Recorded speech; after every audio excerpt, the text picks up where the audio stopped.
Olá, muito boa tarde. Você que acompanha ao vivo na Causa Operária TV, mais uma edição do Panorama Brasil. Estamos aí com as notícias de norte a sul nessa quarta-feira, 13 de janeiro de 2020.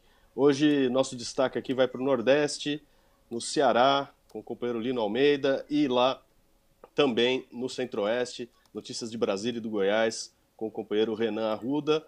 Antes de passar a palavra para eles, deixa eu pedir para você que não está conectado conosco ainda, ligado sempre nas notícias, na programação da Causa Operária TV, inscrever-se já. Fique ligado na nossa programação, é só clicar no botãozinho que aparece aí debaixo do nosso vídeo. Aproveitar também para pedir que você conheça a Universidade Marxista, nossa universidade de férias, 46ª edição, começou recentemente aqui na semana passada. Já realizamos 3 aulas com o companheiro Rui Costa Pimenta, tratando da questão do stalinismo, o que é, né, uma análise marxista desse problema importante para a atualidade política, né, cada vez mais se revelando aí um dos temas cruciais para entender a política da esquerda e a sua colocação diante dos principais acontecimentos. Pois bem, vamos partindo para as notícias. Hoje tem coronavírus na pauta, como não podia deixar de ser. Vamos falar disso daí e demais. Agora com o destaque, antes de mais nada, para a demissão de professores no Distrito Federal.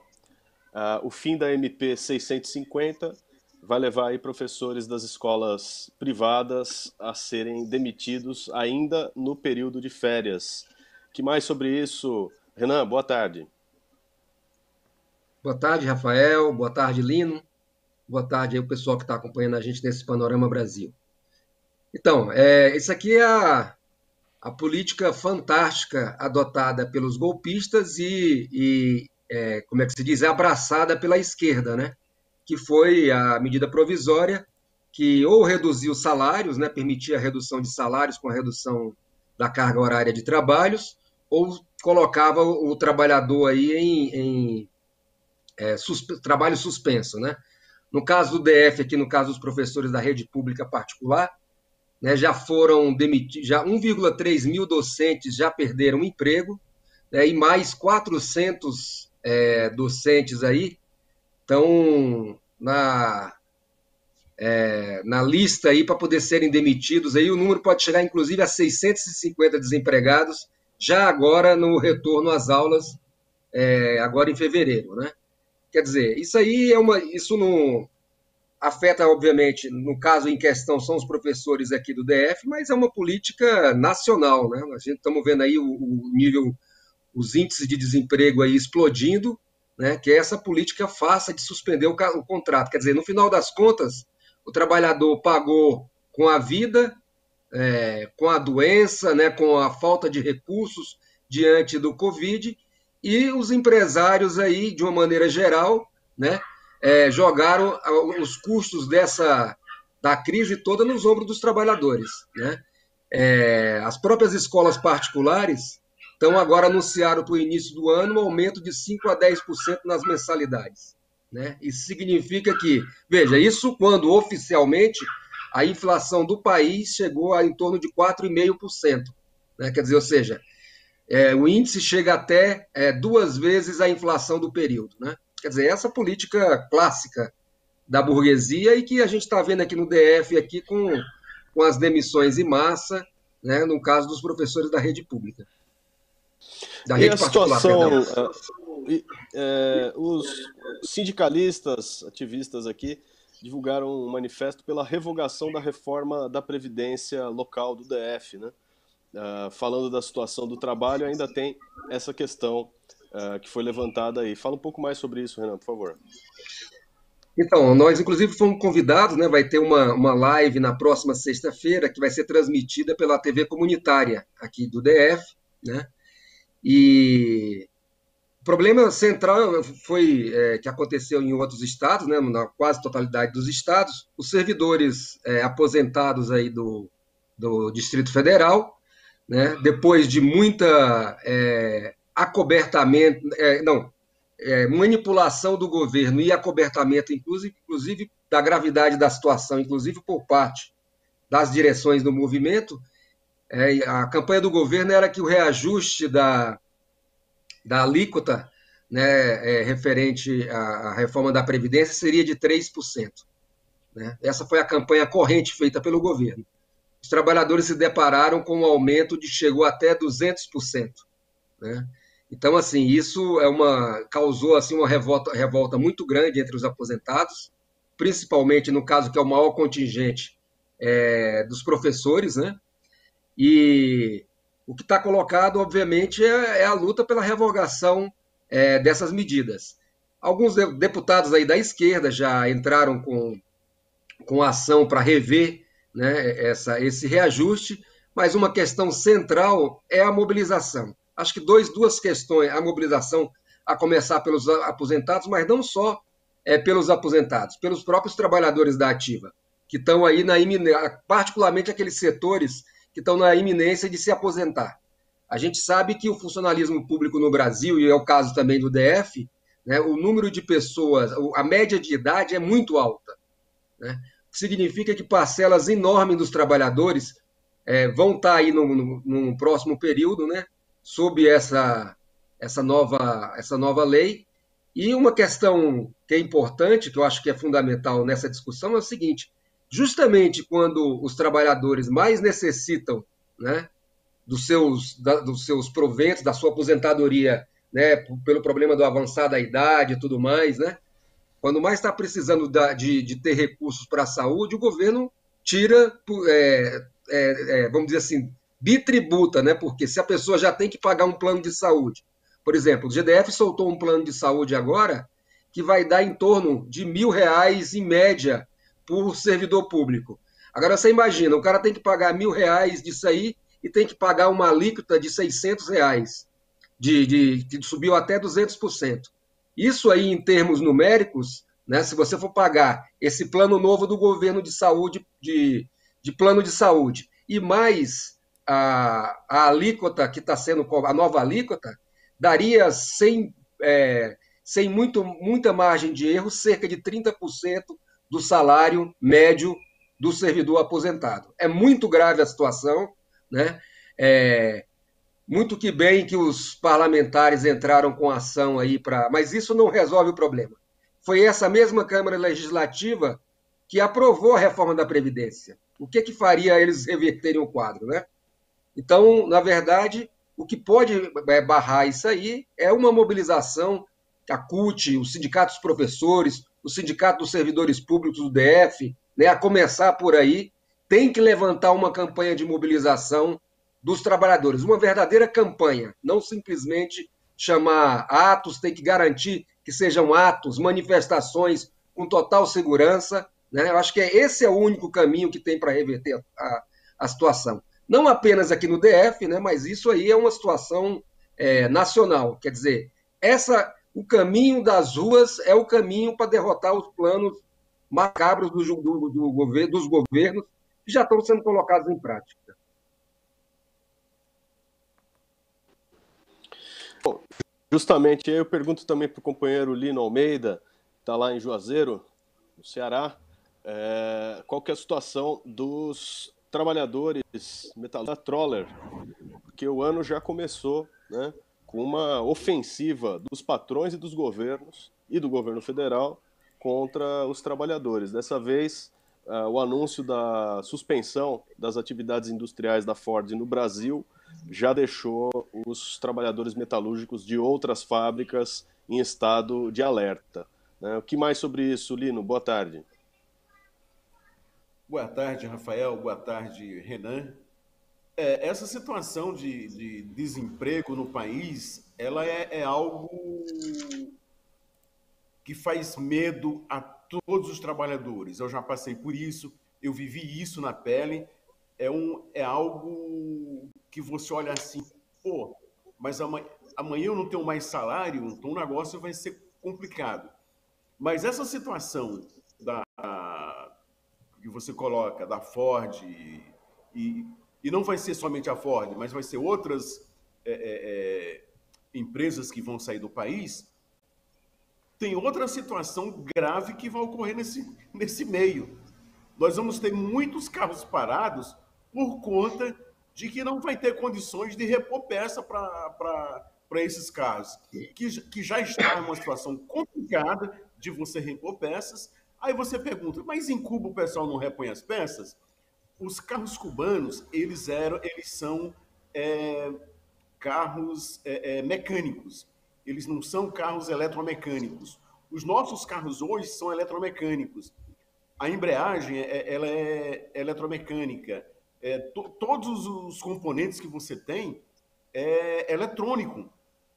E aí, essas fábricas param de funcionar, não tem. Ou seja, o desemprego é tão grande que ele não sai. Não é somente o pessoal da fábrica, lá não lembro o nome da cidade que está instalada a fábrica, mas eu lembro que tem uma que é aqui na Bahia. Agora, o que acontece? Toda a cadeia, revenda e as fábricas que fazem as peças de reposição, essas fábricas param também. Isso também é demissão. É uma grande demissão, que eu vou dizer assim. O cara diz, não, mas nós temos hoje aproximadamente 40 milhões de desempregados.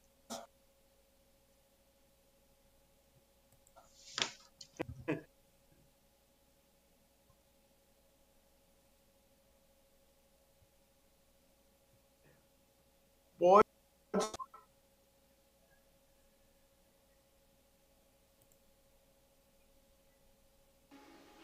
Temos aí problemas com o sinal do companheiro Lino, né?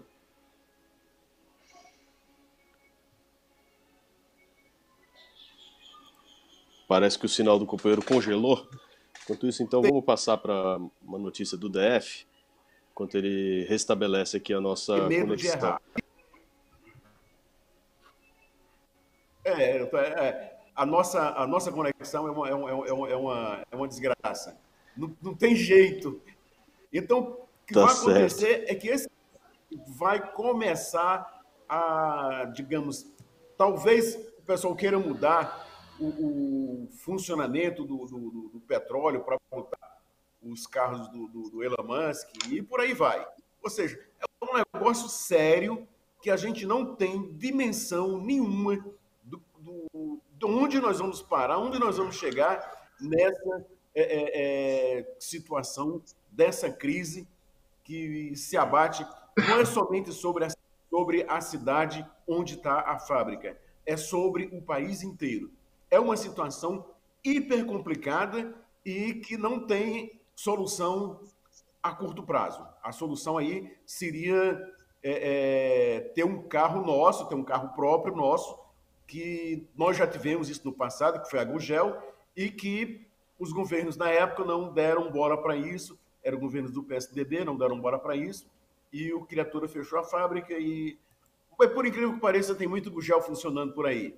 É mais ou menos isso, camarada. O negócio está feio e está ficando cada dia pior. Tá certo.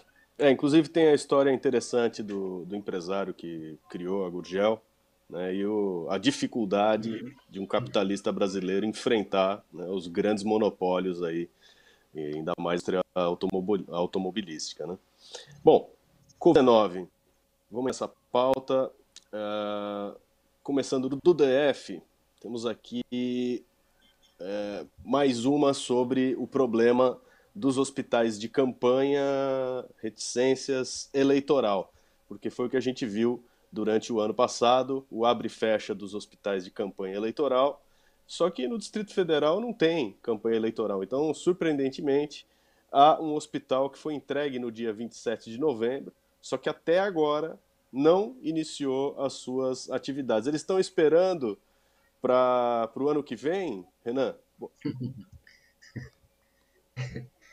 Acho que está para aí, viu, Rafael? Nós conversamos aqui sobre essa situação na semana passada.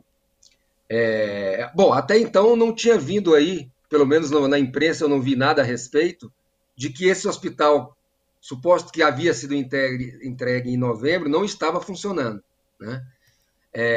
A gente discutiu justamente na semana passada o fato de que o governo, talvez até seja por isso, né? Ele, depois de gastar milhões e milhões e milhões, para a gente ter uma ideia, o hospital de campanha montado no hospital, no estádio de futebol aqui de Brasília, né? No Mané Garrincha, ele consumiu quase 80 milhões, né? O hospital de campanha, e, se não me engano, tinha 180 leitos. Já o hospital de campanha da Polícia Militar, né, que tinha aí em torno de 40, 60 leitos, se não me engano, consumiu outros 60 milhões. Né? E isso aí, o da Polícia Militar também não se tem notícia se ele foi desativado, eu sei que ele não está atendendo o Covid, o pessoal que está doente. O hospital do Mané Garrincha foi desativado, quer dizer, sem a pandemia acabar, sem nada de nada, simplesmente ele foi fechado. Né? Não tem, sem nenhum tipo de justificativa plausível para isso aí. Ou melhor, os números de doentes estavam caindo muito na época, não se justificava a manutenção do Estado. Se justificou gastar, mas esperar que a pandemia passasse, todos os dados já apontavam naquele momento, né, se a gente visse o problema, por exemplo, que estava acontecendo na Europa, e mesmo no Brasil, a situação estava muito longe, né, de findar. Né? O que nós temos agora é o governo novamente investindo numa infraestrutura que ele na verdade, desmontou. Né? Tipo assim, vamos gastar mais porque a gente tem que... Né? Bom, surgiram escândalos na época aí sobre superfaturamento de compra de materiais hospitalares, etc, etc e tal, né? Agora a gente vê o caso do hospital de Ceilândia, né? Que está aí. O Ministério Público foi lá, quer dizer, já teria mais do prazo que teria sido determinado, já passaram aí quase 30 dias, né?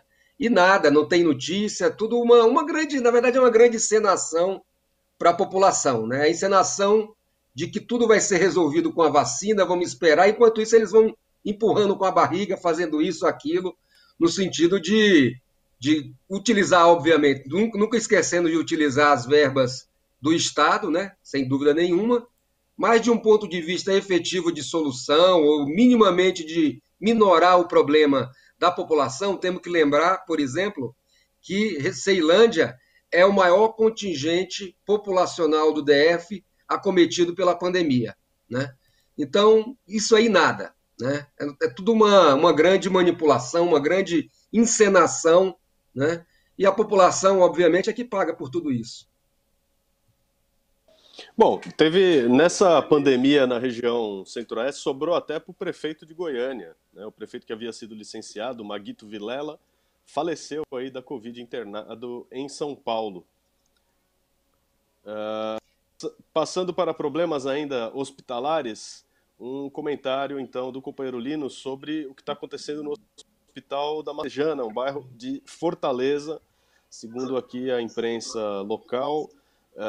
Novamente voltou a registrar aí a aglomeração para marcação de consultas. Mas não teve hospital de campanha eleitoral aí no Ceará para dar vazão aí a essa demanda? Teve sim, teve um hospital em um dos estádios, aquele estádio menor, mas já foi desativado. Já tem jogos lá nesse estádio, etc, etc. Bom, esse hospital de Messejana é o Renan conhece muito bem a Messejana. O que tem de aglomerado para a gente para marcar consulta, o cara vai de madrugada, é um negócio assim bizarro. Aí o cara diz, não, mas acontece que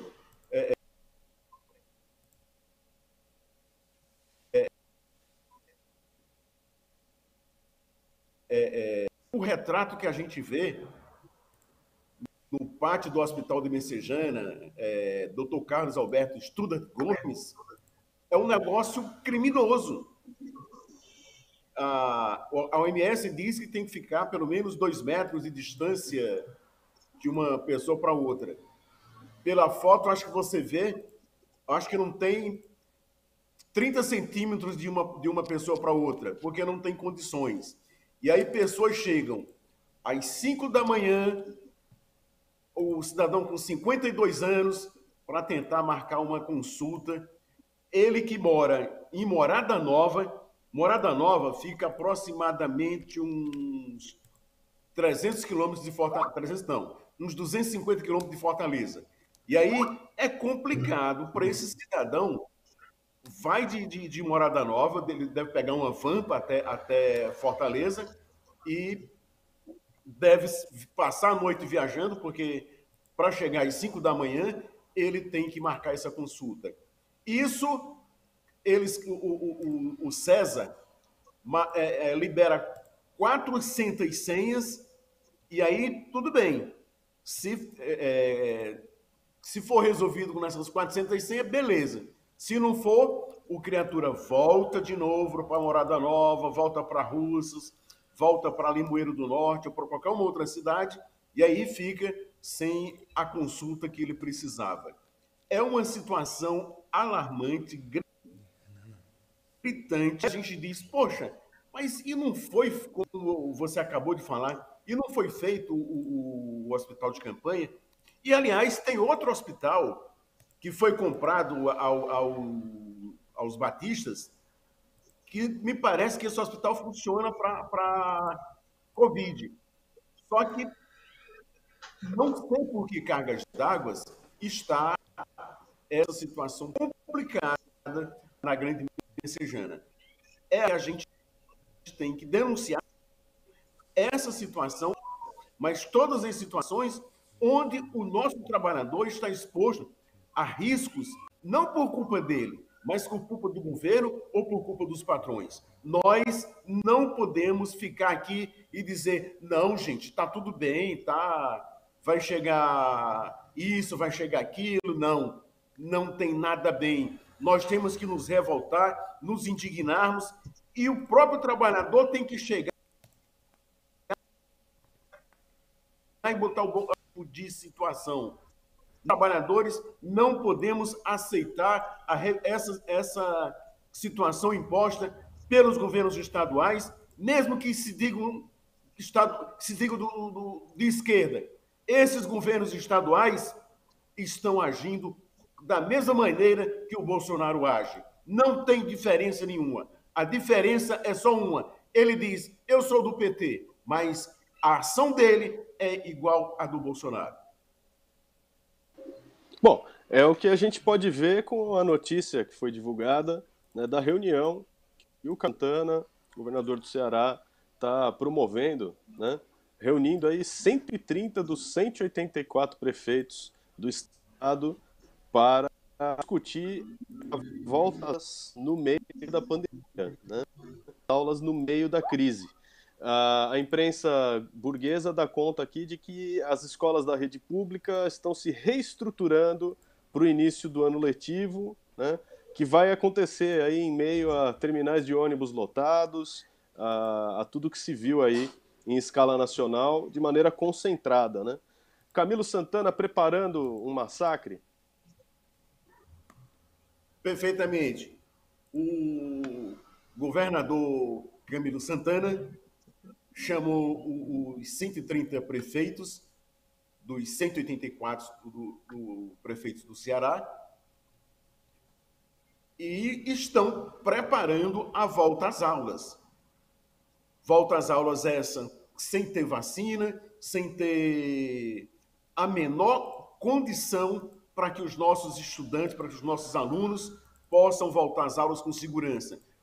Ou seja, a mesma coisa que João Dória faz em São Paulo, Camilo Santana faz no estado do Ceará. Não tem diferença nenhuma. A única diferença é que João Dória é do PSDB e Camilo é do PT. Os dois fazem a mesma coisa. Essa história de que as escolas estão se reestruturando para atender às necessidades da OMS é outra balela. A gente sabe que não tem condições de um estudante, da primária, do secundário, esses estudantes não têm a menor condição de serem colocados em sala de aulas. Esses estudantes vão ser massacrados.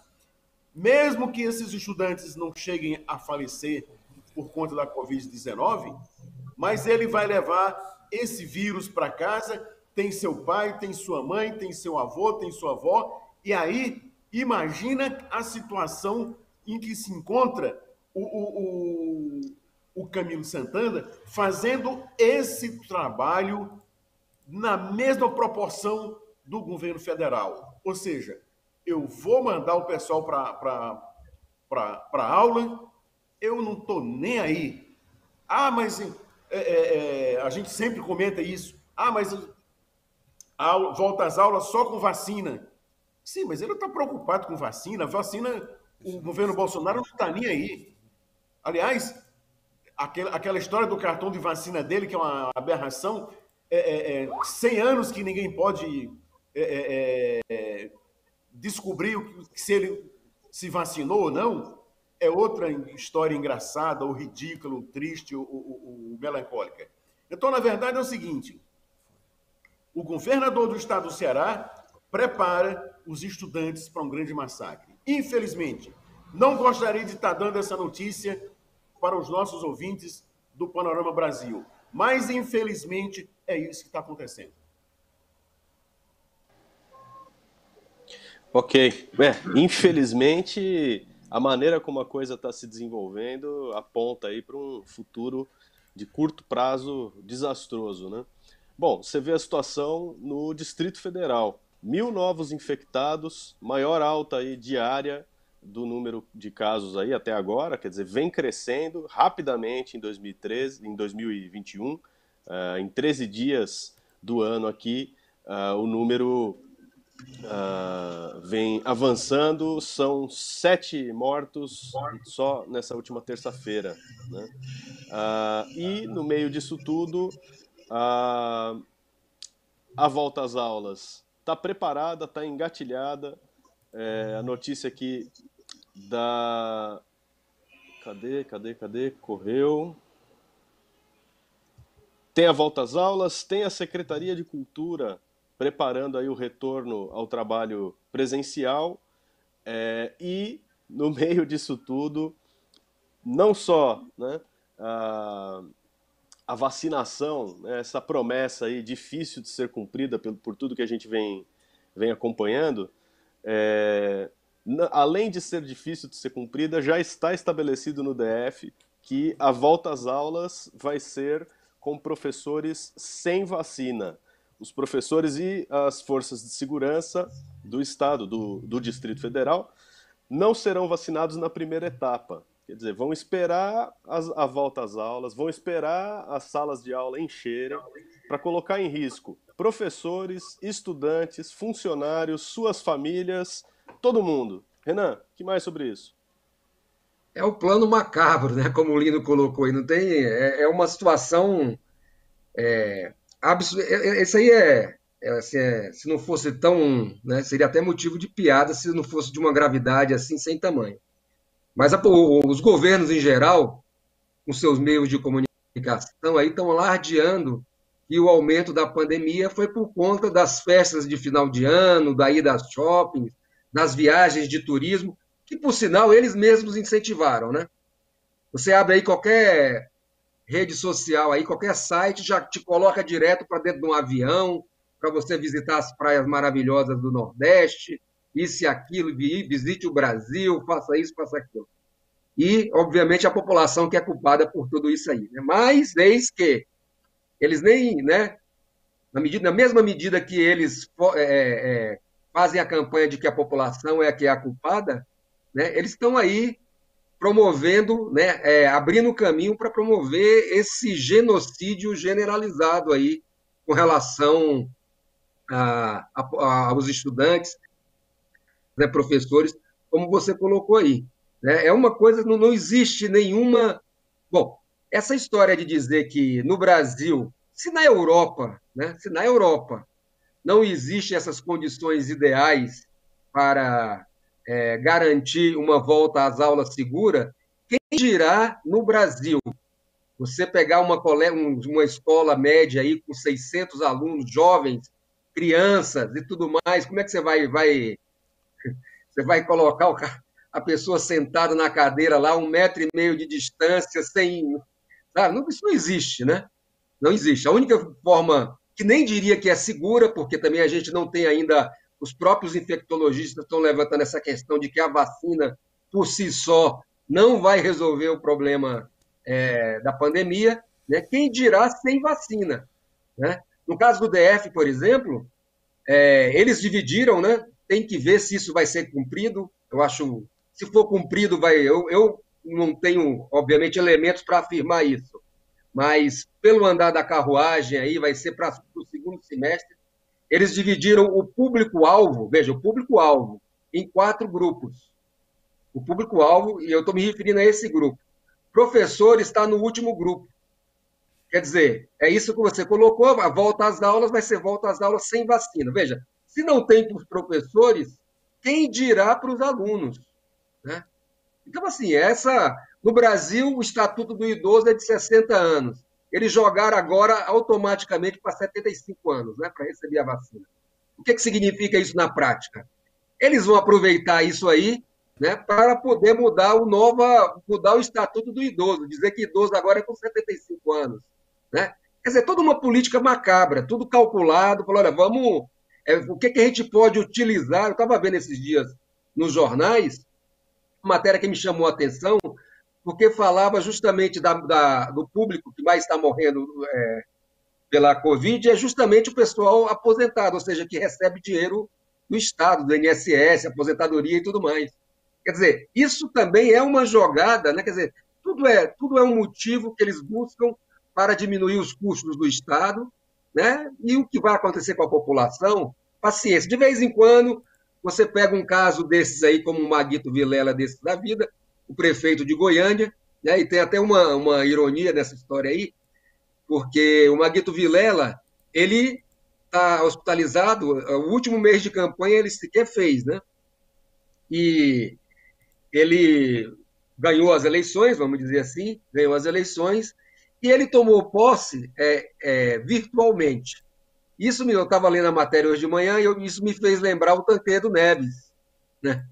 O Tancredo na época, surgiu como uma grande manobra, manipulação, golpe que foi dado justamente porque o Tancredo Neves estava hospitalizado e ele não tinha condição de... Ele não assinou a sua posse no colégio eleitoral. E o que aconteceu? Não só posso como presidente da República. O que aconteceu? Assumiu o vice, mas o vice não era um vice legítimo, porque o presidente não tinha tomado posse. Então, você deveria chamar um novo processo. Né? Nós temos aqui na época da internet, né, se resolveu isso aí com uma assinatura digital. Né? Sabe-se lá como. O senhor lá estava hospitalizado, estava numa condição... Né? Mas, enfim, são coisas, né, do coronavírus e da burguesia, como eles manipulam, como eles usam isso aí a seu favor, né? Tá certo. Bem, infelizmente é todo o tempo que a gente tinha para hoje. Agradeço muito ao companheiro Renan, ao companheiro Lino. A gente fica ligado na programação da Causa Operária TV. Panorama Brasil volta amanhã a partir do 12h15. E a gente se vê lá. Até mais.